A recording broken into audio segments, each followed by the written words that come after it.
School of magic season 2। Title little flame बेले जाग रही है।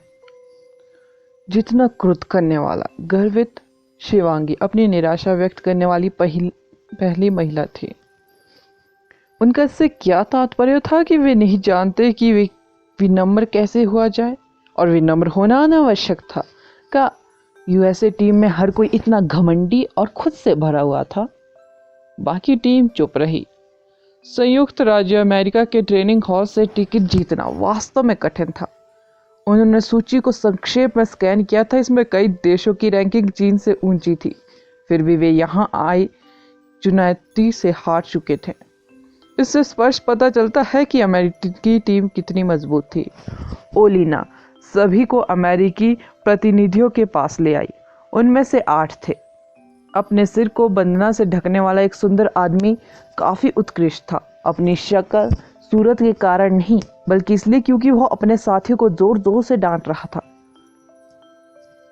वो हमारा कैप्टन है, रॉबर्ट्स। फ्रेड ने उनकी ओर इशारा किया। रॉबर्ट्स ने अपनी टीम को प्रोत्साहित करना बंद कर दिया और पलट गए। उन्होंने चीनी टीम को स्कैन किया और कहा, आइए अब और समय बर्बाद न करें, क्या हम तुरंत शुरू करें? क्या हमें पहले नियमों का निर्णय नहीं लेना चाहिए? मेघना को लगा जैसे यह कैप्टन कुछ ज्यादा ही अधीर था। अरे हाँ, सामान्य तौर पर 5 वर्सेस 5 का ही एक मैच, रॉबर्ट्स ने पूछा। मेघना ने अन्य लोगों के साथ इस पर चर्चा की। वे इस बात से सहमत थे कि एक टीम लड़ाई उनके लिए अधिक अनुकूल थी। कैप्टन रॉबर्ट्स तुरंत अपने प्रतिनिधियों को चुनने के लिए आगे बढ़े। ओलिना के भाई फ्रेड ने स्वेच्छा से द्वंद्व युद्ध में शामिल होने के लिए कहा और जानबूझकर आदर्श को उत्तेजक नजर से देखा। तुम्हारा भाई वास्तव में मुझसे लड़ना चाहता है? आदर्श ने जब फ्रेड की चुनौतीपूर्ण निगाहों को देखा तो टिप्पणी की। मुझे नहीं लगता कि वह आपसे मुकाबला कर सकता है, ओलिना ने ईमानदारी से कहा। ओलिना ने आदर्श को लाल आभूषण गिल्ड के नेता केसो से मुकाबला करते देखा था। उसने जो ताकत दिखाई वह अविश्वसनीय रूप से चौंकाने वाली थी। ओलिना को पता था कि उसका भाई कितना मजबूत था। वो आदर्श जैसे पागल को किसी भी तरह से नहीं हरा सकता था।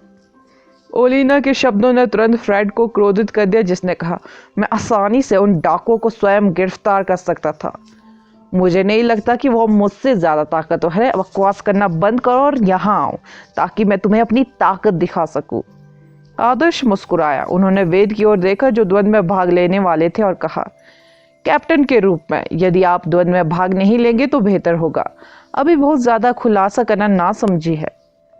वेद को द्वंद्व में शामिल होने का प्रलोभन दिया गया क्योंकि वे एक मजबूत प्रतिद्वंदी के खिलाफ थे। हालांकि अगर उनकी टीम के कैप्टन को सब्स्टिट्यूट टीम के खिलाफ लड़ाई में शामिल होना पड़ा तो क्या इसका मतलब यह नहीं होगा कि वे वेनिस में वर्ल्ड कॉलेज टूर्नामेंट के दौरान यूएसए की राष्ट्रीय टीम से मुकाबला करने के योग्य नहीं थे?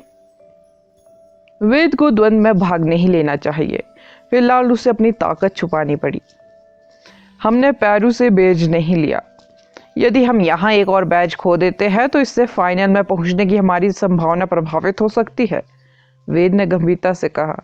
मुझे लड़ाई में शामिल होना चाहिए, शायद किसी भी स्थिति में। असल में वेद इस बात से नाखुश थे कि अमेरिकी टीम कितनी घमंडी थी। क्या उन्होंने यह नहीं कहा कि उन्होंने कभी हार का स्वाद नहीं चखा? उसे आज उन्हें इसे आजमाने देने में कोई आपत्ति नहीं होगी। मौके पर लड़ना बंद करो, तुम दोनों द्वंद्व में भाग लेंगे। हमें उनसे बैज लेना चाहिए, मेघना ने कहा। मेघना को विश्वास नहीं हो रहा था कि वे अभी भी द्वंद्व हारेंगे जब आदर्श और वे दोनों उनका प्रतिनिधित्व कर रहे थे। वह भी काम करता है, हम जाएंगे, हमें अभी भी 3 और लोगों की जरूरत है, वेद ने कहा। मैं जाऊंगी, शिवांगी ने कहा। नंदिनी के टीम में दोबारा शामिल होने के बाद से शिवांगी अपनी प्रतिभा दिखाने के लिए उत्सुक थी। उसने तुरंत स्वेच्छा से काम किया क्योंकि उसे चिंता थी कि नंदिनी फिर से सुर्खियां बटोर लेगी। ऐसी टीम को हराना जो पहले कभी नहीं हारी थी, वह भी ऐसी बात थी जिस पर वह गर्व कर सकती थी। उसका फर्स्ट एलिमेंट आइस है और शायद हमें एक समनर की भी आवश्यकता होगी। क्या हमें और अधिक विनाशकारी स्पिलों की आवश्यकता है? मुझे ऐसा नहीं लगता। आदर्श का होना मूलतः पर्याप्त है। मानसिक एलिमेंट के बारे में क्या ख्याल है? रेणु जा सकती है। मानसिक एलिमेंट कोई मदद नहीं करेगा, रुद्री को स्थान लेने दे। उसका फर्स्ट एलिमेंट हीलिंग है, सेकंड एलिमेंट प्लांट और थर्ड एलिमेंट आशीर्वाद है और टीम लड़ाई में काम आएगी। सदस्यों ने इस पर चर्चा की और अंत में वेद, आदर्श, जियांग, शिवांगी और रुद्री को मिलाकर एक अंतिम टीम का निर्माण किया गया। शत्रु दल के पांचों कैप्टन रॉबर्ट्स थे। फ्रेड सुनहरे भूरे सीधे बाल वाली एक महिला, लगभग 190 सेंटीमीटर लंबा एक लंबा ओरिएंटल और हरे रंग की शर्ट में एक लड़की। दोनों टीमों ने बिना किसी अनावश्यक और अत्यधिक औपचारिकताओं के तुरंत द्वंद्व शुरू कर दिया। मंच पर आदर्श ने देखा कि दोनों टीमों के सभी सदस्यों के चेहरे पर सख्त भाव थे। ऐसा लग रहा था जैसे वे द्वंद्व को बहुत गंभीरता से ले रहे थे। जब आदर्श अपने विरोधियों को देख रहा था और उनके एलिमेंटों का अनुमान लगाने की कोशिश कर रहा था तो उसके दिमाग में एक परिचित ध्वनि प्रकट हुई। यह सुखद था, तारों भरे आकाश से उतरती किसी आत्मा की चीख जैसा। आदर्श ने तुरंत अपने कॉन्ट्रैक्ट स्थान की जांच की और पाया कि लिटिल फ्लेम बेले ठीक समय पर जाग गई थी।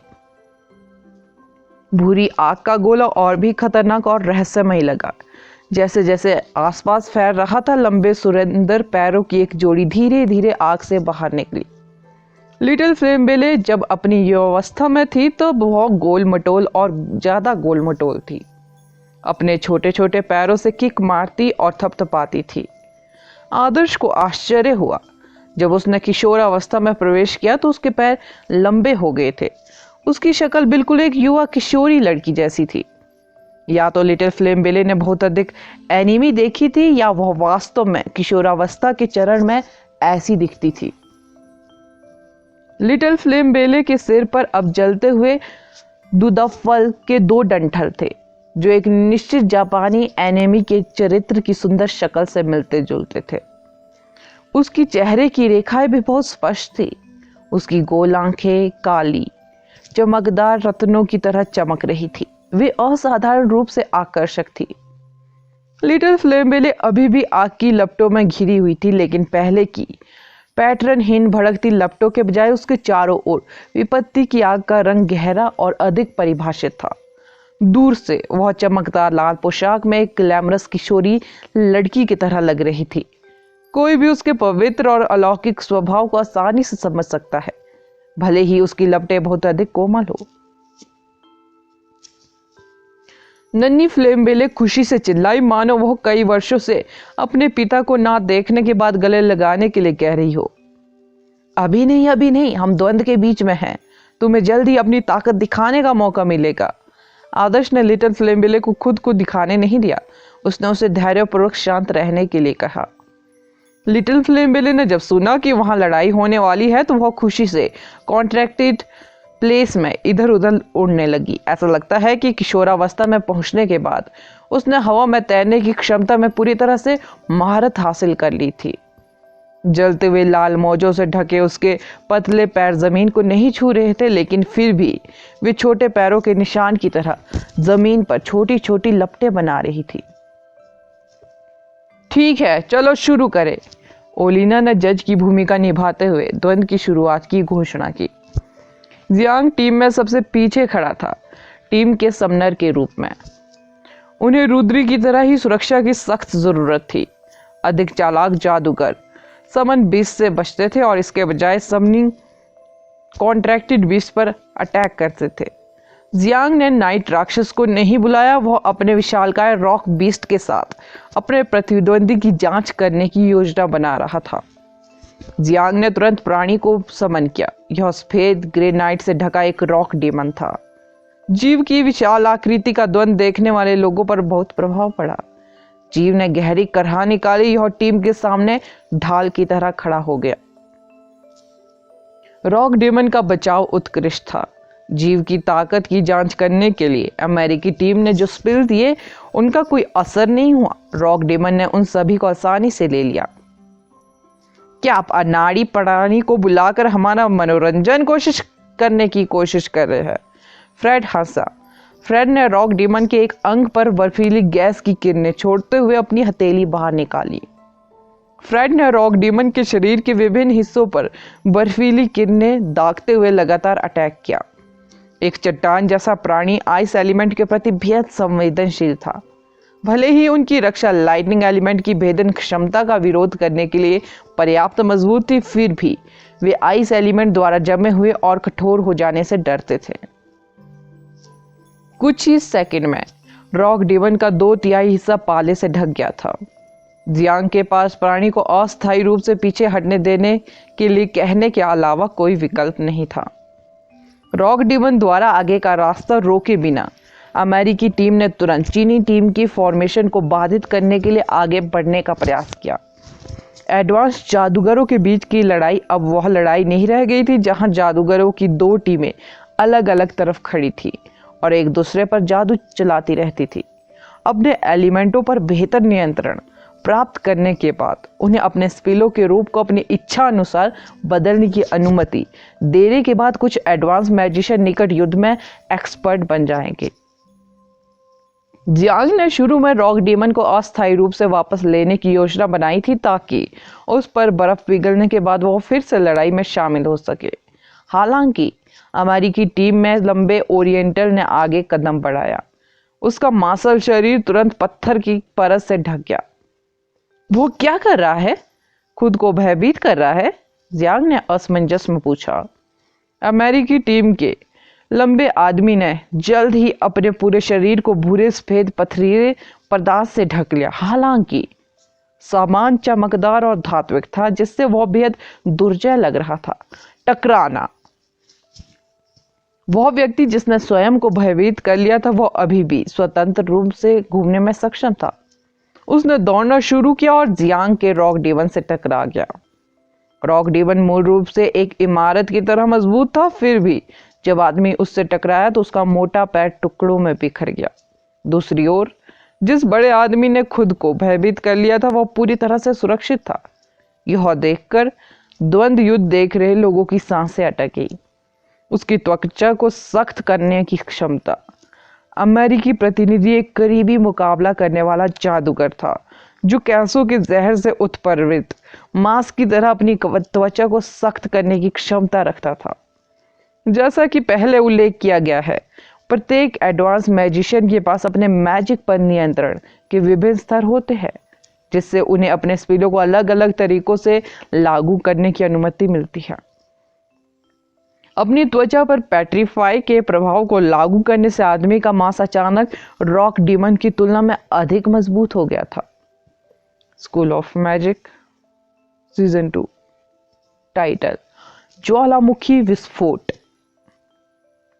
उस विशाल व्यक्ति की त्वचा पत्थर से ढकी हुई थी, लेकिन हर किसी की नजर में वह मूल रूप से लोहे से ढका हुआ एक जानवर लग रहा था।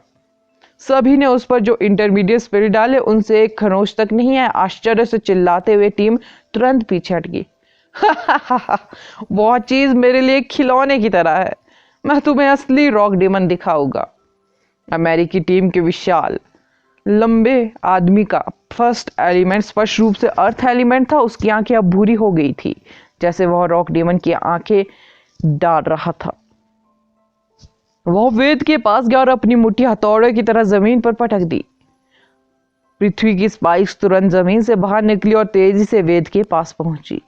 वेद चतुराई से चकमा देकर किनारे हो गए। हालांकि इससे पहले कि वेद खुद को स्थिर कर पाते, उस विशाल साथी ने जमीन पर एक बड़ी खाई को तोड़ दिया। लंबे आदमी अमेरिका ने 5 के समूह पर जमकर अटैक किया और तुरंत उनके फॉर्मेशन को बाधित कर दिया। जैसे ही उनकी फॉर्मेशन ढह गई, उन पर विनाशकारी स्पिल बरसने लगी। इस बार अमेरिकी टीम ने एडवांस स्पिल डाला था। ऊपर का आकाश जलते हुए बादल से ढका हुआ था जिसमें से 15 मीटर से अधिक व्यास वाला एक आग का गोला गिरने लगा। 15 मीटर व्यास वाला एक आग का गोला मूलतः आकाश में उड़ते उल्कापिंड जैसा था। गोताखोरी की लपटों की जबरदस्त ताकत ने आसपास के 200 मीटर के क्षेत्र में आग लगा दी जिससे एक उग्र महासागर बन गया। क्या कोई उस लोह पुरुष की देखभाल कर सकता है? मैं आग की लपटों को संभाल लूंगी, शेवांगी ने पुकारा। मैं यह करूंगी। मैं ताकत पर विजय पाने के लिए कोमलता का उपयोग करूंगी, रुद्री ने उत्तर दिया। रुद्री का सेकंड एलिमेंट प्लांट एलिमेंट था। प्लांट एलिमेंट की लताएं किसी भी मजबूत चीज के खिलाफ काफी प्रभावी थी। आदर्श, उन्हें दिखाओ कि तुम्हारे पास क्या है। उन्हें यह ना सोचने दे कि हमारे पास कोई मारक क्षमता नहीं है, जियांग ने कहा। मुझे उन्हें परेशान करने के लिए आपके नाइट बीस्ट की आवश्यकता होगी, अन्यथा वे अपने डिफेंस स्पिलों से मेरे स्पिलों को आसानी से खत्म कर सकते हैं, भले ही मेरे पास कितने भी स्पिल क्यों ना हो, आदर्श ने उत्तर दिया। स्काई फ्लेम फ्यूनल को वाटर कर्टेन द्वारा बहुत आसानी से बंद कर दिया गया था। आदर्श को यह देखना था कि दुश्मन टीम में कोई एडवांस वाटर मैजिशियन है या नहीं, अन्यथा स्काई फ्लेम फ्यूनल के शानदार आग के गोले बिना कुछ हासिल किए बस वाटर कर्टेन की एक परत द्वारा रोक दिए जाएंगे। वास्तव में क्या आप गंभीरता से किसी समनर को आगे बढ़ने के लिए कह रहे हैं? जियांग ने अप्रिय रूप से उत्तर दिया। हालांकि परिस्थितियों को ध्यान में रखते हुए जियांग ने आज्ञाकारी रूप से अपने कॉन्ट्रैक्टेड बीस्ट को बुलाया। छोटा सा काला रात्रि राक्षस धीरे धीरे चंद्र श्वेत स्टार फॉर्मेशन से प्रकट हुआ। उसके बढ़िया बालों ने उसे एक हानि रहित मनमोहक छोटे प्राणी के रूप में प्रच्छन्न किया, लेकिन जिन लोगों ने उसकी असली ताकत देखी वे जानते थे कि प्राणी कितना क्रूर और भयंकर था। तुम्हारे पास अभी भी कॉन्ट्रैक्टेड बीस्ट है? मैं बहुत ज्यादा हंसने से मर जाऊंगा। क्या किसी के पास ऊन का गोला है? जल्दी से उसे इस पर फेंक दो ताकि वो इसके साथ खेल सके। फ्रेड जोर से हंसा। वे चीनी प्रतिनिधियों से प्रभावित होने लगे थे। किसी के पास अपने कॉन्ट्रैक्टेड बीस्ट जैसा छोटा प्राणी क्यों होगा? मुझे मत बताओ कि उसके समनर के पास वास्तव में एक छोटी लड़की का दिल है। म्याऊ। नाइट राक्षस स्वाभाविक रूप से मनमोहक था। उसके स्वभाव में बर्फीलेपन की झलक थी। यह देखने के बाद कि कोई उस पर हंस रहा है, रात्रि राक्षस अचानक झिलमिलाहट के साथ गायब हो गया। जमीन पर एक बिल्ली की रूपरेखा अस्पष्ट रूप से दिखाई दी। यह बाईं ओर, दाईं ओर और यहां तक कि उनके सिर पर या उनके पैरों पर भी था। कितना फुर्तीला प्राणी, कैप्टन रॉबर्ट्स ने चिल्लाकर कहा। फ्रेड भी चौंका। उसने तुरंत ध्यान केंद्रित किया और तेज काली छाया की गति का अनुमान लगाने की कोशिश की। उसने अपने लक्ष्य पर फ्रॉस्ट बोल्ट फायर करते हुए अपना हाथ लहराया।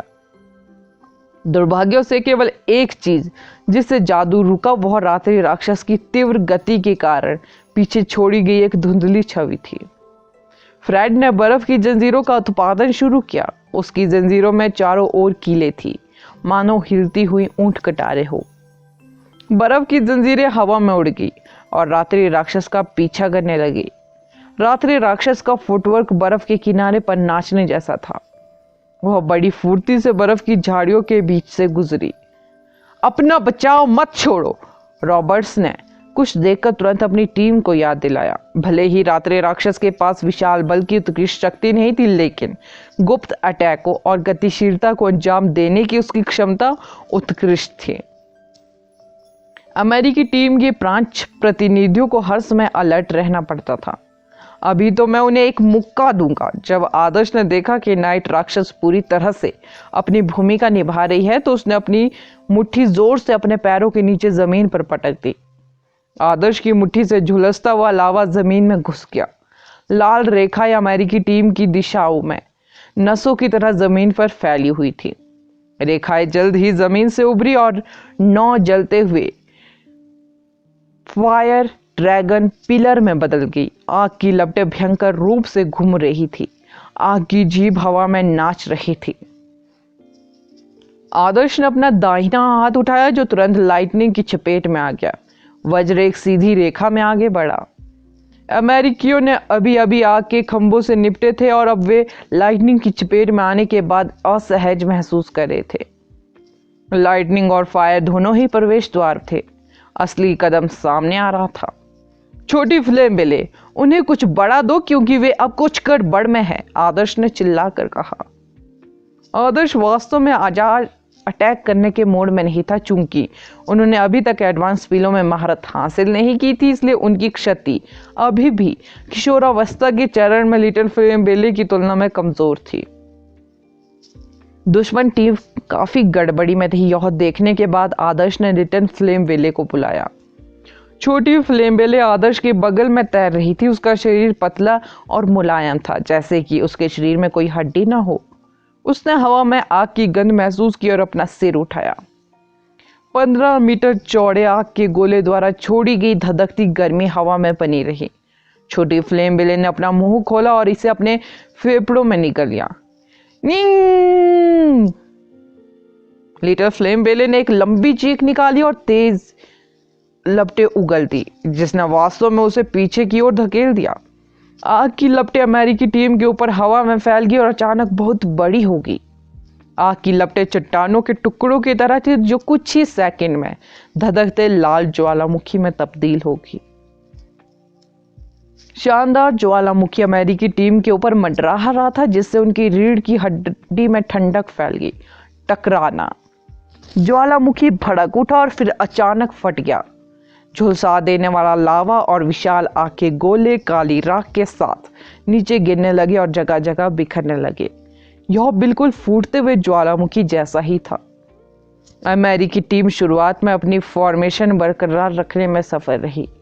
हालांकि जब उन्होंने फटते हुए ज्वालामुखी को देखा तो वे तुरंत अपनी जान बचाने के लिए बुरी तरह भाग गए।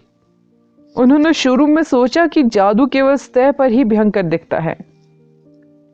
उन्हें यह देखकर आश्चर्य हुआ कि उन पर गिरने वाली आग के गोले स्काई फ्लेम फ्यूनल की एकल कास्टिंग से उत्पन्न होने वाले गोले से भी बड़े और सघन थे। सबसे भयावह बात यह है कि आग के गोले के बाद झुलसा हुआ लावा आया। यह इतना गर्म था कि सुनहरे बालों वाले आदमी को अपनी सुरक्षा के लिए तुरंत अपने कवच को एक्टिवेट करना पड़ा। आदर्श फिर से जंगली हो रहा है, आहन ने चिल्लाकर कहा। इस शानदार दृश्य को देखने के बाद अन्य लोगों ने गहरी सांस ली। यह भयानक ज्वालामुखी उनके द्वारा अक्सर देखे गए एडवांस स्पेल से भी अधिक शक्तिशाली लग रहा था। छोटी फ्लेम्बेले कुछ समय सो रही थी। आखिरकार आज वह बेहद बुरे स्वभाव के साथ उठी थी। खुशी की बात यह है कि उसे अपना सारा गुस्सा निकालने का पूरा मौका मिला। इस तरह वह पूरी तरह से एक अजय उग्र छोटी राक्षसी में बदल गई। इससे पहले कि फूटते ज्वालामुखी की लपटें शांत हो जाए, धधकते लाल सेलर मून कट्टरपंथी ने अपना हाथ बढ़ाया और उसकी हथेली पर फूंक मार दी। उसकी धधकती सांसें जमीन पर गिरने लगी और भेड़िए का आकार ले लिया। लिटिल फ्लेम्बेले ने फूंकना जारी रखा और एक ही बार में 10 से अधिक जादुई भेड़िए पैदा किए। वे लिटिल फ्लेम्बेले के अंकल वुल्फ के समान दिखते थे, या शायद लिटिल फ्लेम्बेले वास्तव में अपने सैनिकों को बनाने के लिए स्विफ्ट स्वार वुल्फ की उपस्थिति का जिक्र कर रही थी। उग्र भेड़िए एक पंक्ति में खड़े थे, यहां तक कि शानदार शब्द भी इस दृश्य का वर्णन करने के लिए पर्याप्त नहीं था। जैसे ही फ्लेम्बेले सेलर मून ने उसे आगे की ओर इशारा किया, उग्र जादुई भेड़िए तनावग्रस्त हो गए और आगे बढ़ने लगे। हवा ने आग की लपटों को उड़ा दिया और उनका आकार बदल दिया। जैसे असली भेड़ियों के बाल हवा में बह रहे हो, जादुई भेड़िए शांत और शक्तिशाली लग रहे थे। फ्रेड, रॉबर्ट्स और उनके साथी यह देखकर दंग रह गए।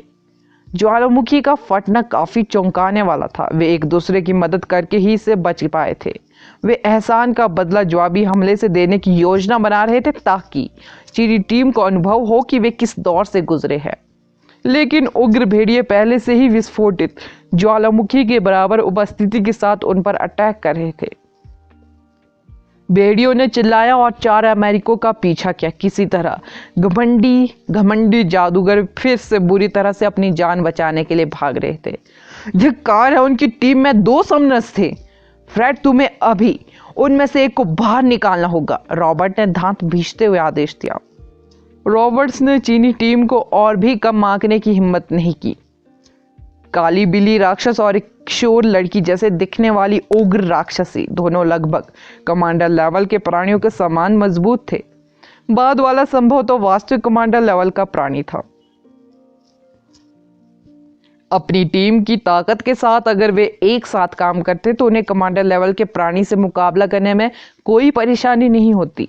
हालांकि भले ही उन्होंने 2 समनर्स को बाहर कर दिया हो, फिर भी चीनी टीम में 3 अन्य उम्मीदवार थे और वे भी कमजोर नहीं थे। यह आश्चर्य की बात है कि उनके कॉन्ट्रैक्टेड बीस कितने मजबूत है।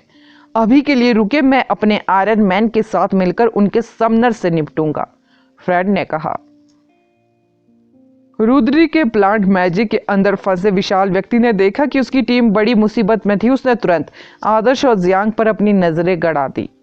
यदि उनके दोनों फर्स्ट एलिमेंट समनिंग थे तो यह संभावना थी कि वे स्वयं विशेष रूप से मजबूत नहीं थे। इस प्रकार उनके बुलाए गए जानवरों को हराने की कोशिश करने की तुलना में उन्हें हराना आसान था। फ्रेड, इसे पुराने ढंग से करो। आइए जितनी जल्दी हो सके समनस को बाहर निकाले, विशाल साथी लकी ने चिल्लाया। कोई समस्या नहीं है, फ्रेड ने उत्तर दिया। वह बेहद तेज था। यह पता चला कि उसका फर्स्ट एलिमेंट आज नहीं बल्कि विंड था। वह विंड ट्रैक पर तेजी से दौड़ा और अंततः हवा में उठ गया, क्योंकि पंखों की एक जोड़ी ने उसकी पीठ पर आकार ले लिया। विंड एलिमेंट के विंड विंग्स। फ्रेड ने आकाश में उड़ान भरी और अपने लक्ष्य को एक साथ घेरने के लिए बड़े लकी के साथ अपने अटैक को समन्वित किया। उनका पहला निशाना जियांग था, जो पीछे छिपा हुआ था। अगला एपिसोड जानने के लिए बने रहे मेरे इस चैनल के साथ। Thank you.